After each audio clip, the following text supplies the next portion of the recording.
Hello everyone. तो आज की इस वीडियो में हम लोग क्लास 11 फिजिक्स के एक important chapter unit and dimension को कवर करने वाले हैं।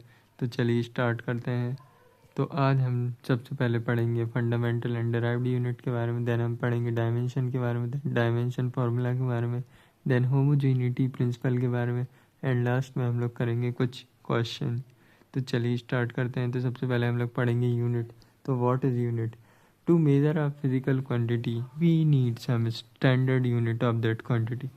तो क्वांटिटी क्या होती है? क्वांटिटी बेसिकली दो चीज़ों में डिवाइड होती है। एक होती है फिजिकल क्वांटिटी, एक होती है non physical quantity. Physical quantity क्या होती है? जिन्हें हम मेज़र कर सकते हैं। नॉन फिजिकल क्वांटिटी क्या होती है? जिन्हें हम मेज़र नहीं कर सकते। जैसे कि हम किसी की हैप्पीनेस को मेज़र नहीं कर सकते, हम किसी इंसान की सैडनेस को मेज़र नहीं कर सकते, हम किसी इंसान के इंटेलिजेंस को मेजर नहीं कर सकते। तो ये सब क्या है? Non physical quantity. और जो फिज़िकल क्वांटिटी है, जैसे कि हम किसी भी ऑब्जेक्ट की लेंथ को मेज़र कर सकते हैं, हम किसी भी ऑब्जेक्ट के मास को मेज़र कर सकते हैं, और हम किसी ऑब्जेक्ट की वॉल्यूम को भी मेज़र कर सकते हैं। तो ये सब क्या का एग्जांपल है? ये सब है फिज़िकल क्वांटिटी। तो किसी भी फिज़िकल क्वांटिटी को मेज़र करने के लिए हम कुछ स्टैंडर्ड चीज़ों का इस्तेमाल करते हैं, जो कि कहलाती है यूनिट। तो यूनिट और के मेज़रमेंट को हम लोग बेसिकली इस प्रकार रिप्रेजेंट करते हैं। इसमें जो एन है वो हमें न्यूमेरिकल वैल्यू बताता है, और यू बताता है हमें standard unit for measuring the physical quantity. जैसे कि हमें एग्जांपल दिया गया है 5 मीटर। जैसे हम किसी ऑब्जेक्ट की लेंथ को हम मीटर में नापते हैं, तो उसको मान लीजिए 5 मीटर लेंथ है उसकी, तो इसमें ये 5 है वो उसकी न्यूमेरिकल वैल्यू, और मीटर उसकी यूनिट है। सिमिलरली 7 किलोमीटर, ये क्या है? डिस्टेंस की यूनिट। 10 लीटर, ये क्या दिया गया है हमें? वॉल्यूम। सिमिलरली टाइम को हम लोग इसमें मिनट में नापा गया है, तो इसमें ये जो 30 है वो क्या है? एक न्यूमेरिकल वैल्यू। और मिनट क्या है? एक यूनिट, जो कि टाइम का यूनिट है। तो हम आगे बढ़ते हैं। देन इसके बाद हम लोग पढ़ते हैं फंडामेंटल एंड डिराइव्ड यूनिट। तो फंडामेंटल यूनिट क्या होती है? ऐसी यूनिट जो कि किसी पर भी डिपेंड नहीं होती, जो कि इंडिपेंडेंट होती हैं। जैसे कि मास, लेंथ, टाइम, ये सब क्या है? Fundamental unit. और जो डिराइव्ड यूनिट हैं वो अदर फंडामेंटल यूनिट पर डिपेंड होती हैं। जैसे कि स्पीड है। स्पीड क्या होती है? Rate of change of distance. Distance क्या है? लेंथ है। टाइम क्या है? जिसको हम टाइम को काय में नापते हैं? सेकंड में। तो ये क्या है? ये दोनों क्या है? Fundamental unit. तो स्पीड क्या हो गई? एक डिराइव्ड यूनिट, क्योंकि वो लेंथ और टाइम से डिराइव की गई है, जो कि एक फंडामेंटल यूनिट है। इसी प्रकार हम आगे बढ़ते हैं। तो ये कुछ हमें स्टैंडर्ड फंडामेंटल यूनिट दी गई हैं, जैसे कि mass, length, time, current, temperature, amount of substance, luminous intensity. इनका जो ऐसा यूनिट है, जो स्टैंडर्ड यूनिट सिस्टम है जिसमें हम मेज़र करते हैं, वो है किलोग्राम। मास के लिए मीटर है, लेंथ के लिए सेकंड है, टाइम के लिए एम्पियर है, करंट के लिए केल्विन है, टेम्परेचर के लिए मोल है, अमाउंट ऑफ सब्सटेंस के लिए और कैंडेला है ल्यूमिनस इंटेंसिटी के लिए। इनके सिंबल हमें ये दी गए हैं। मास को हम स्मॉल एम से रिप्रेजेंट करते हैं, लेंथ को स्मॉल एल से, टाइम को स्मॉल टी से, करंट को कैपिटल आई से, टेम्परेचर को कैपिटल टी से, अमाउंट ऑफ सब्सटेंस को एन से, एंड ल्यूमिनस इंटेंसिटी को आई वी से। देन इसके बाद हम लोग दो और फंडामेंटल यूनिट पढ़ते हैं, जो कि एंगल एंड सॉलिड एंगल। ये क्या कहलाती हैं? Supplementary units. एंगल बेसिकली क्या होता है? The ratio of subtended arc length on circle to the radius. ये बेसिकली होता है रेशियो आर्क और रेडियस का। तो इसको हम लोग थीटा से रिप्रेजेंट करते हैं, और इसका जो यूनिट है वो होता है रेडियन। और जो सॉलिड एंगल होता है वो क्या होता है? Ratio of subtended area on the square to the radius square. इसको हम लोग कैसे मेज़र करते हैं? स्टेड रेडियन से। और इसका जो सिंबल है वो इस प्रकार होता है। देन हम लोग आगे बढ़ते हैं। इसके बाद हम लोग पढ़ते हैं ऐसा यूनिट के बारे में कि ये आई कहाँ से। तो सबसे पहले जो मीटर है, मीटर जैसे कि मैंने बताया था का ऐसा यूनिट है लेंथ का जिसको हम लोग मीटर में मेज़र करते हैं। तो ये बेसिकली आएगा कहाँ से, जब हम क्रिप्टोन 86 एलिमेंट को हीट करते हैं तो वो कुछ रेडिएशन एमिट करता है जिसकी वेवलेंथ 1650763.73 के करस्पॉन्डिंग होगी वैक्यूम के, वो कहलाएगा 1 मीटर के बराबर। सिमिलरली जो सेकंड है, सेकंड क्या होता है, जब सीजियम 133 एटम में से पर्टिकुलर रेडिएशन निकलती हैं जिनका टाइम पीरियड 1591926317770 के बराबर है, उसको हम लोग 1 सेकंड कंसीडर करते हैं। देन इसके बाद जो किलोग्राम है, किलोग्राम क्या होता है बेसिकली, जब water at 4 degree Celsius temperature and 1 litre volume occupy किए हो तो उसको हम लोग 1 किलोग्राम से रिप्रेजेंट करते हैं। देन इसके बाद एम्पियर जो कि करंट का यूनिट होता है। जब दो इन्फिनेटली लॉन्ग कंडक्टिंग वायर में जो करंट बह रहा है वो फोर्स एग्जर्ट करता है 2 × 10⁻³ न्यूटन पर मीटर का। तो जो करंट बह रहा है उन वायरों में, तो वो करंट की वैल्यू को हम लोग 1 एम्पियर कंसीडर करते हैं। देन इसके बाद जो केल्विन है, केल्विन बेसिकली 1/273.16 पार्ट होता है thermodynamic temperature of triple point of water. Triple point basically होता है ऐसा पॉइंट जिसमें water as solid, liquid and gas तीनों स्टेट में एग्जिस्ट कर रहा हो। देन इसके बाद हम लोग पढ़ते हैं मोल। मोल क्या होता है, ऐसा unit of amount of substance. तो amount of substance which contain as many elementary particle like atom, molecule and other as there are atom in 12 gram of carbon 12। तो कार्बन 12 एटम में के जो 12 ग्राम पार्ट में से जितने भी एटम, मॉलिक्यूल और अदर आयन वगैरह हैं वो किसके बराबर हमने कंसीडर कर लिए, 1 मोल के बराबर, जिसकी वैल्यू क्या होती है 6.022 ×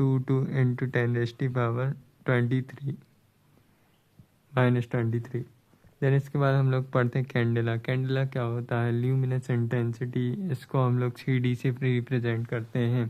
तो कैंडेला बेसिकली क्या होता है, जब 1/6000 मीटर स्क्वायर की सरफेस एरिया से रेडिएशन एमिट होती हैं ब्लैक बॉडी के, तो उसको हम लोग क्या कंसीडर कर लेते हैं 1 कैंडेला के बराबर। देन इसके बाद हम लोग आगे बढ़ते हैं। तो इसके बाद हम लोग पढ़ते हैं डायमेंशन के बारे में।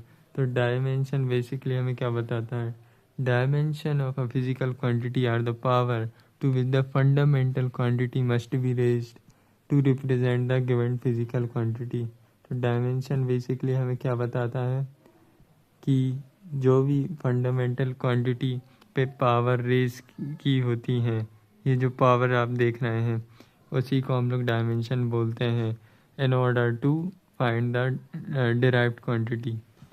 सो बेसिकली हमें जैसे कुछ फिजिकल क्वांटिटी दी गई हैं जैसे कि area, velocity, acceleration, force, work, ये क्या हैं, ये सब क्या हैं, डिराइव्ड क्वांटिटी हैं। क्योंकि हमें पता है एरिया क्या होता है, एरिया बेसिकली होता है लेंथ का स्क्वायर। वेलोसिटी क्या होता है, डिस्टेंस अपॉन टाइम। तो ये सब क्या है, ये सब है डिराइव्ड क्वांटिटी। अब हमें पता है एरिया होता है लेंथ का स्क्वायर, तो लेंथ का यूनिट हमें पता है मीटर होता है, तो मीटर इंटू मीटर क्या हो जाएगा, मीटर स्क्वायर। तो ये क्या हो गया एरिया का यूनिट। सिमिलरली वेलोसिटी का यूनिट, डिस्टेंस का यूनिट क्या होता है मीटर, टाइम का क्या होता है सेकंड, तो वेलोसिटी का यूनिट क्या होगा मीटर पर सेकंड। सिमिलरली एक्सेलरेशन क्या होता है, rate of change of velocity. तो जो वेलोसिटी का यूनिट है वो हमें पता है क्या होता है मीटर पर सेकंड, और उसको सेकंड से डिवाइड कर देंगे तो ये क्या हो जाएगा मीटर पर सेकंड स्क्वायर। सिमिलरली जो फोर्स है उसका यूनिट क्या होता है किलोग्राम मीटर पर सेकंड स्क्वायर, और वर्क का यूनिट है वो क्या होता है किलोग्राम मीटर पर सेकंड स्क्वायर।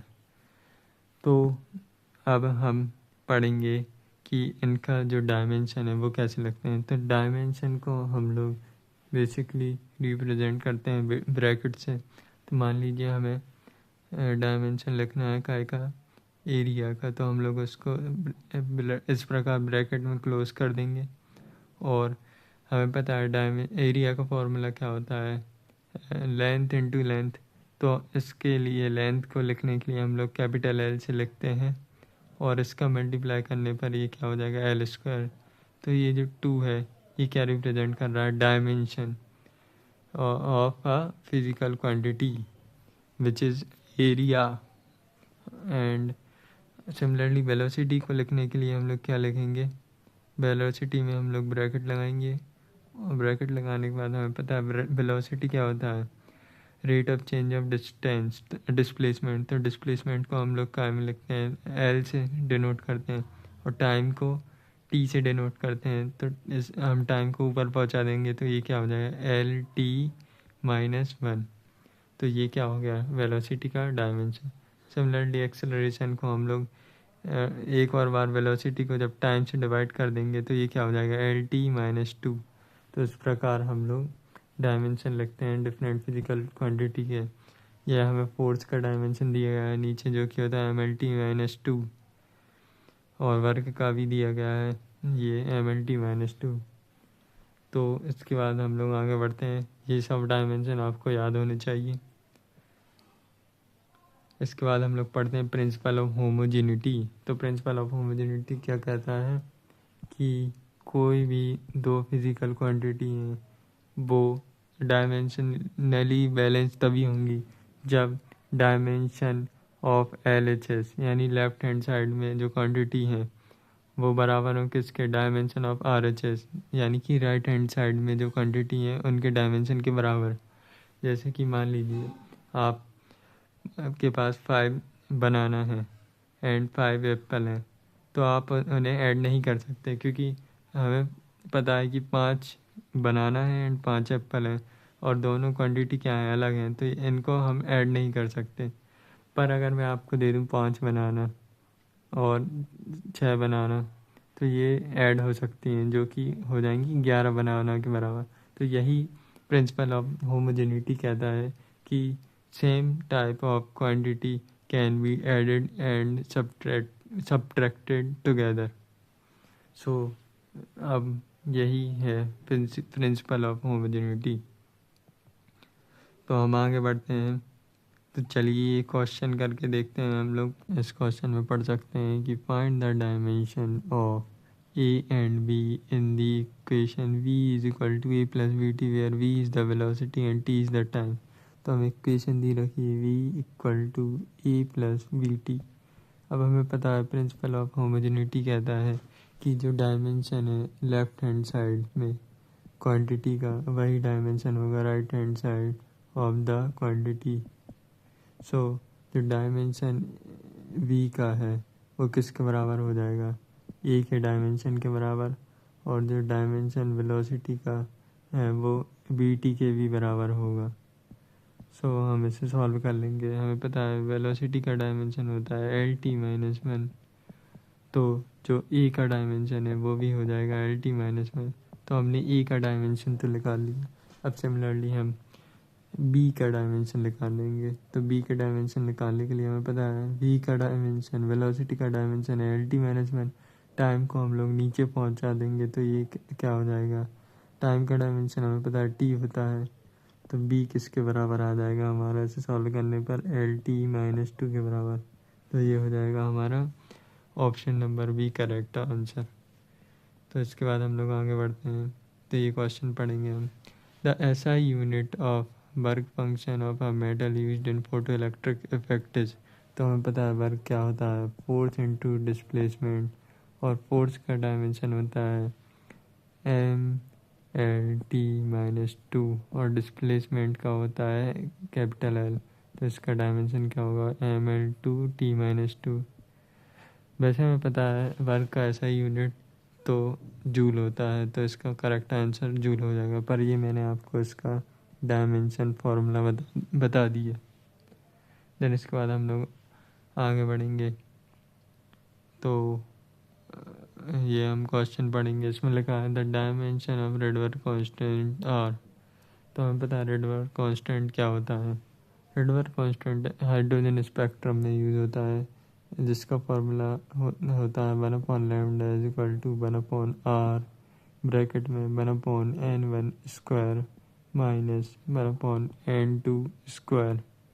इसमें n1 और n2 क्या होते हैं, एनर्जी लेवल, जो कि होते हैं 1 2 3 एंड सो।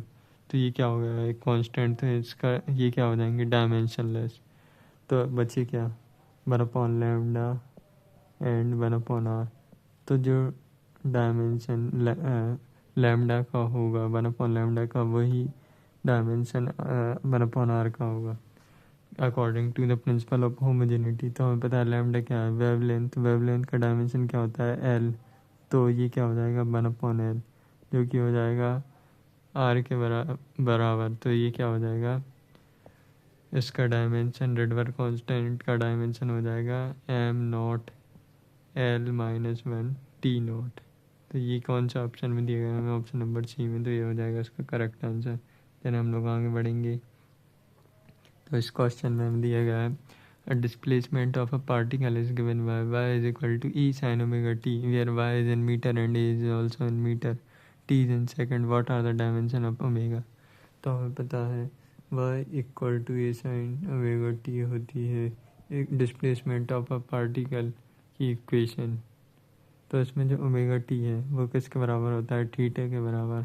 और हमें थीटा पता है क्या होता है, डायमेंशनलेस, क्योंकि थीटा होता है आर्क अपॉन रेडियस के बराबर।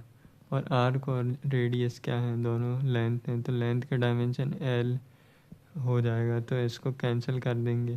तो ये क्या आ जाएगा, m0 l0 t0 के बराबर। तो जो डायमेंशन है ओमेगा का, वो भी थीटा के डायमेंशन के बराबर होगा, जो कि हो जाएगा m0 l0 t0 के बराबर। तो ये हो जाएगा इसका आंसर। देन इसके बाद हम लोग आगे बढ़ेंगे। तो ये लास्ट क्वेश्चन है आज का। तो इसमें हमें दिया गया है 1 सेकेंड इज इक्वल टू। तो मैंने बताया था कि 1 सेकेंड किसके बराबर होता है, 1 सेकेंड बराबर होता है time period of cerium clock के बराबर, जब इसकी वैल्यू क्या 1650763.73 के बराबर। Thanks for watching.